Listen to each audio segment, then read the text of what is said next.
Hi, this is Blake Aldridge from Ziegler Cat. I'm the paving product specialist. Today we're back on the P195 Weiler Commercial Paver. With that, we're going to talk about some general maintenance things, such as fluid fill points and dipsticks. So we're on the left side of the machine. With the left side, once we open this door, you're going to have this green cap. This is going to be for your fuel to run the engine and run the paver.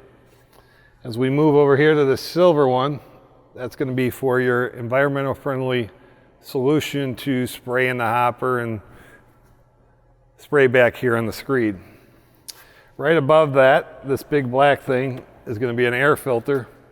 Right in here you'll have the air filter indicator. So something to just check as you're in here.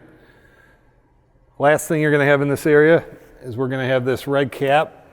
So once I lift that up, that goes to my master disconnect and allows me to shut down the machine at the end of the day. Quick reference also, we have a fuel filter bowl here, just as a knowledge point. So once you lift the engine hood and you get to the engine area here, off to the left we're going to have a cap here for coolant. This black cap here. Down below you're going to have this silver cap, that's hydraulic tank. Right down here off the corner is your sight gauge for the hydraulic tank.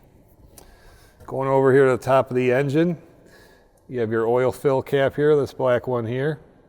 Right above that, off to the right of the fill cap, is your dipstick to check your engine oil. Thanks for watching. If you have any more questions, feel free to reach out to Ziegler Cat. Thank you.